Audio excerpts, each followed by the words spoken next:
Magandang umaga po sa inyong lahat. Ito po si Dr. Jeff Ho. Itutuloy po natin yung ating topic tungkol sa K plus 12, particularly bakit kalokohan ang additional years in high school, no? Yung grades 11 and 12, yung senior high school, no?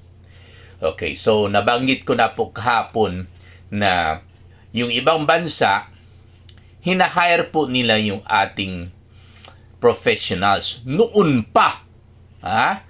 Biroon inyo, ang mga professionals noon, no? Kasama po ako dyan. Mga doctors, mga nurses, mga seaman, no? Mga engineers, mga architects, mga professionals noon po, hindi po dumaan ng grades 11 at saka 12. Bakit hinahanap? Bakit pinapatrabaho ang ating mga professionals sa ibang bansa? Kasama po dyan ang Amerika. Kaya po, huwag po ninyo gawin rason na kasi yung ibang bansa may senior high, 6 years in high school. No? Ang tanong po natin, ang numbers of high school ba ang importante pagdating sa pagtrabaho? O yung kakayanan at itong kaalaman, ang katapatan ng isang Pilipino ang kailangan doon? Sila nga doon hindi nga sila nagreklamo kayong mga professionals galing sa Pilipinas, kulang ang inyong high school. Hindi nga sila nagreklamo yung mga mambabatas natin dito, yung past administration ang nagrereklamo.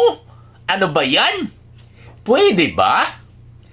Kaya po ako po inis na po ako. Kahit noon pa kahit pinag-usapan pa, kahit hindi pa na-approve yung K plus 12, inis na talaga ako. Bakit? Kasi kahit wala po ako anak, kasi tapos na po sila, syempre, nararamdaman po natin bilang isang magulang na sayang yung oras. Napaka-importante, sayang yung oras. 2 taon, dagdagan po ninyo. 2 taon ang madidelay bago sila makapagtrabaho. Ano ba yan?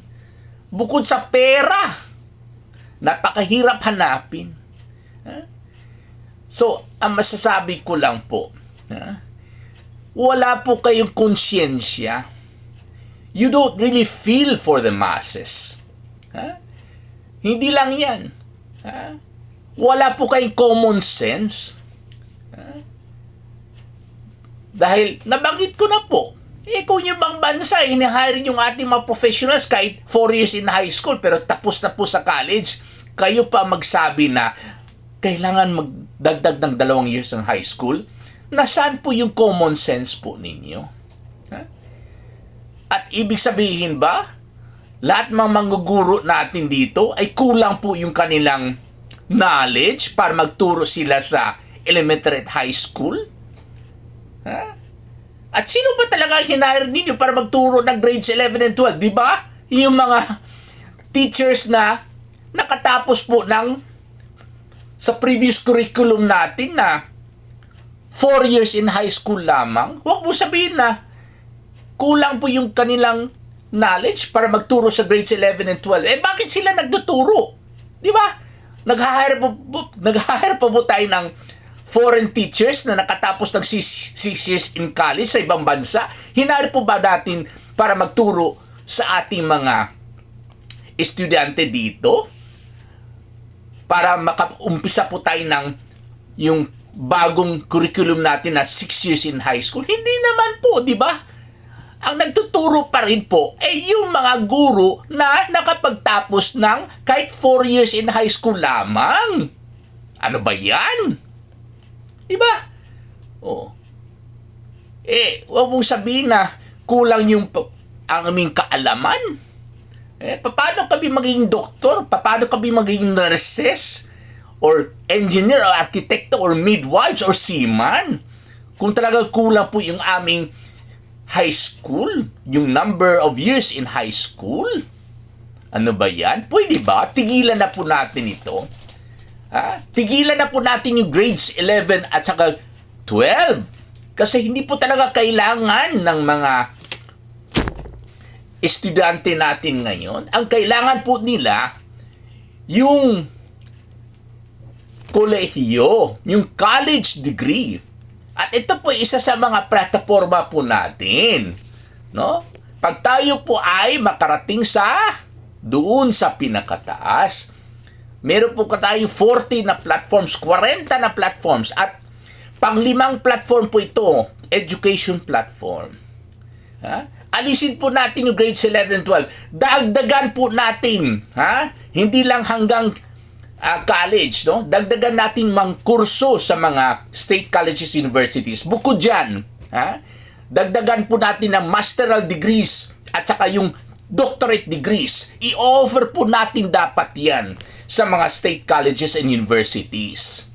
Yun po ang kailangan ng ating mga kabataan. Okay? So, isa sa mga rason rin narinig natin noon. Kasi po, alam mo ninyo, sabi ng gobyerno noon, ng previous administration. Okay? Kasi, ayaw po ninyo ang dagdag ng 2 years high school? Hindi ba ninyo alam, pagkatapos ng 2 taon, dagdag ng 2 taon sa high school, makapagtrabaho na po ang mga anak ninyo. Ano po? Yun po ang hangarin ng ating gobyerno noon. Patapusin ng 6 na taon sa high school at ipapatrabaho na po natin sila. Ano ba yan? Huwag na po kayo magiging anong tawag dito? Huwag na po kayo magserbisyo sa publiko kung hanggang 6 na taon lang po sa high school. Hindi po yan hangarin ng isang magulang. Ang hangarin ng isang magulang para sa kanilang mga anak ay hindi lang 4 years in high school, kundi makapagtapos ng college degree. Okay? I'm sorry, nawala po yung ilaw natin. Okay. Yun po ang hangarin ng ating mga magulang. Okay? So, huwag niyo sabihin na sapat na po yung 6 na high school. Okay? Talagang nakakadismaya. Nakakahiya kung ganyan po ang rason ninyo para makonvince po ninyo ang mga magulang noon para ituloy po ninyo yung dagdag ng 2 taon sa high school. Ngayon, anong nangyari? Nakapaghanap pa sila ng trabaho? Hindi. Ang hirap. Kung yung college degree nga ang hirap makahanap ng trabaho. Yung 6 na taon sa high school lamang, kaya ang makakita ng trabaho? Oh, come on. At saka alam ho ninyo,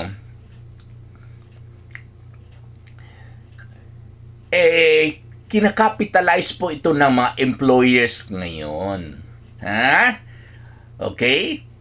Kasi, syempre, ang daming nakatapos ng 6 years in high school, pero hindi nakapagkolehiyo. At naghihintay po sila ng trabaho. At itong mga nakatapos po ng college degree, nasa trabaho na po, ay iniipit.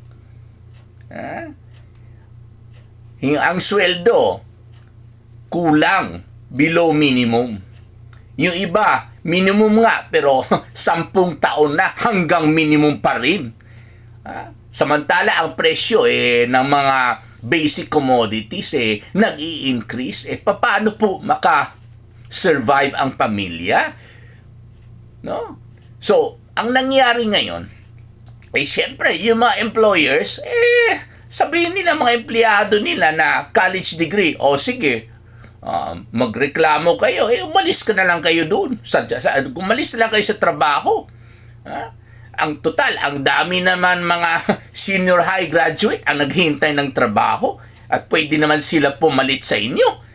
Kaya yun ang ginagamit na linya ang mga employers natin ngayon. Para lang na hindi magreklamo itong mga empleyado nila na college degrees. Ayun. Okay? So, talagang uulitin ko po, no? Talagang kalokohan itong grades 11 and 12. At kung talagang ayaw ninyo sa grade 11 and 12 dahil po ito po ay additional burden, waste of money and time para sa mga anak ninyo at para sa mga apo ninyo na hindi pa po nakapagtapos ng junior high. So, ang advice ko po sa inyo ay pakishare na lang po itong video natin para ma-convince po natin ang gobyerno na it's time. In fact, better late than never. Medyo late na po. It's time. Okay? To stop grades 11 and 12. Okay? And allow our fourth-year high school graduates, okay, to enter college right away. Maraming salamat po.